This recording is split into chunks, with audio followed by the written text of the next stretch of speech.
Alors, shalom bien-aimés dans le Seigneur, bienvenue à notre cheminement du temps de carême intitulé Notre pain quotidien. Aujourd'hui, nous sommes à la 19e journée et nous voulons donner thème à ce jour. Il n'y a aucune excuse. Nous sommes dans l'évangile de Luc, le chapitre 13, les versets 1 à 9. En ce temps-là, quelques personnes vinrent lui raconter ce qui était arrivé à des Galiléens dont Pilate avait mêlé le sang à celui de leur sacrifice. Il leur répondit, pensez-vous que ces Galiléens aient été de plus grands pécheurs que tous les autres Galiléens parce qu'ils ont souffert de la sorte? Non, je vous le dis, si vous ne changez pas radicalement, vous disparaîtrez tous de même. Ou encore, ces 18 sur qui est tombée la tour de Siloam et qu'elle a tué. Pensez-vous qu'ils aient été plus coupables que tous les autres habitants de Jérusalem? Non, je vous le dis. Mais si vous ne changez pas radicalement, vous disparaîtrez tous pareillement. Il disait aussi cette parabole. Un homme avait un figuier planté dans sa vigne. Il vint y chercher du fruit et n'en trouva pas. Alors il dit au vigneron, voilà 3 ans que je viens chercher du fruit sur ce figuier et je n'en trouve pas. Coupe-le donc. Pourquoi occuperait-il la terre inutilement? Le vigneron lui répondit, Maître, laisse-le encore cette année, le temps que je creuse tout autour et que j'y mette du fumier. Peut-être produira-t-il du fruit à l'avenir, sinon tu le couperas. De quoi donc, bien-aimé, en retourne-t-il dans le texte que nous venons d'entendre? Il est question donc d'un groupe de personnes qui s'en vont à la rencontre de Jésus, qui vont lui dire, Maître, es-tu au courant que Pilate a fait tuer certains Galiléens qui s'en allaient pour offrir leur sacrifice dans le temple? Es-tu au courant de cela? Bien-aimés, ils approchent Jésus, mais leur intention n'était pas tout à fait claire. Très souvent, lorsque des groupes de personnes approchent Jésus pour le questionner sur certaines situations, il y a deux catégories de personnes dans ces foules. Il y a ceux qui sont là pour véritablement connaître la vérité, donc apprendre sur la vérité, et il y a ceux qui sont là en fait pour tendre un piège au Seigneur, lui poser une question à laquelle il va répondre et qui par la suite va être utilisée contre lui. Jésus, qui connaît les cœurs donc de ceux qui sont là, de ceux qui sont venus le questionner, il dit, que voulez-vous dire par là? Voulez-vous dire que, pensez-vous que ceux-là qui ont été tués par Pilate, pensez-vous que c'est parce qu'ils avaient commis un si grand tort que ça? Les 18 sur qui la tour est tombée. Pensez-vous que c'est parce qu'ils sont de plus grands pécheurs que les autres habitants de leur ville? Non. Jésus dit non. Mais vous qui êtes là, vous qui m'écoutez, vous qui m'entendez, il dit si vous ne changez pas radicalement, vous allez subir le même sort. Bien aimé, on peut se poser la question, mais pourquoi est-ce qu'il dit ça? Nous devons d'abord savoir une chose. Jésus connaît les gens de son époque. Vous savez, depuis les pages les plus anciennes de l'Ancien Testament, les cultures se sont succédées. Il y a toujours eu une conception deutéronomiste des choses. Ça veut dire quoi?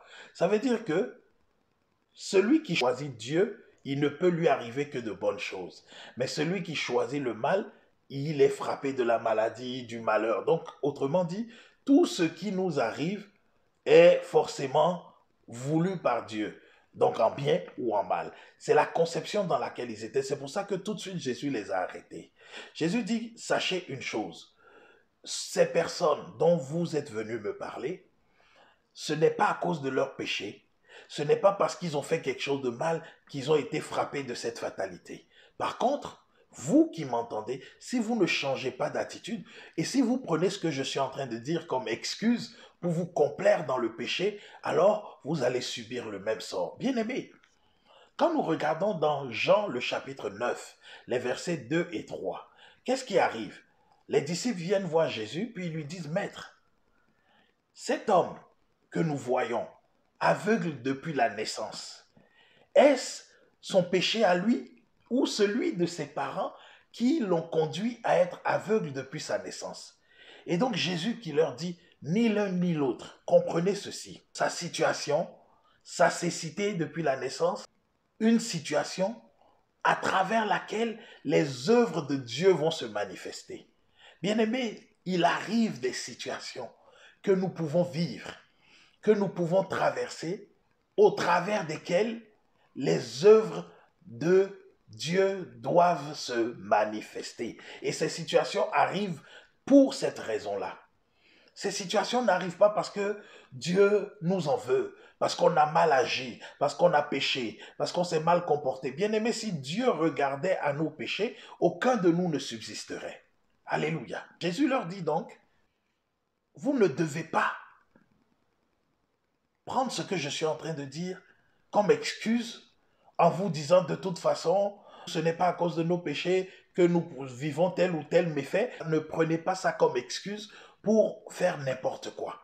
Il est dit dans Hébreux le chapitre 10, versets 26 et 27, car si nous péchons volontairement, après avoir reçu la connaissance de la vérité, il n'y a plus de sacrifice pour nos péchés.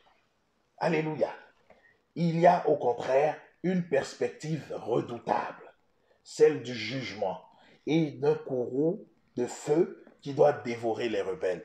Bien-aimés, nous aimons à dire que Dieu est miséricordieux. Je l'ai dit la dernière fois. Oui, Dieu est miséricordieux, mais la miséricorde de Dieu, la grâce que Dieu nous accorde, n'est pas une excuse pour rester dans le péché. La grâce que Dieu nous accorde n'est pas une excuse pour qu'on continue de nous complaire dans ce que nous faisons et que nous savons pertinemment qui est mauvais. Dans le texte que nous avons lu, il est question d'une autre parabole que Jésus donne à ceux qui étaient là. Il dit, il y a un figuier qui depuis 3 ans ne porte pas de fruits. Alors le maître de la vigne arrive et dit à son vigneron, coupe ce figuier, il ne sert à rien, il prend de la place inutilement sur la terre. Bien-aimé, le maître donc considère que 3 années sont largement suffisantes pour que le figuier puisse porter du fruit, produire. Mais ce n'était pas le cas. Donc il dit coupe-le. Bien-aimés, vous savez, depuis que nous sommes nés, chaque année on nous parle du carême. Chaque année, le carême est ce temps qui nous permet de pouvoir justement remettre les bases là à leur place et de pouvoir renouer avec Dieu, faire réparation et faire à nouveau un chemin de conversion pour aller vers le Seigneur. Mais bien aimé, ce n'est pas une excuse pour que nous retombions dans les mêmes travers pour dire que l'année prochaine, je vais faire encore la même chose, je vais faire mon cheminement, etc. Non, bien aimé, à un moment donné, il faut que nous marquions le pas. Et marquer le pas, ça implique que tu te tiennes debout et tu dis, cette fois-ci, je veux avancer. Je ne veux plus tomber dans ce péché-là. Je prends la décision une fois pour toutes. Et donc, le maître dit couper, elle ne sert à rien. Le vigneron dit au maître, attends encore une année. Laisse-moi creuser autour. Laisse-moi y mettre du fumier et peut-être que d'ici là, ça va donner quelque chose.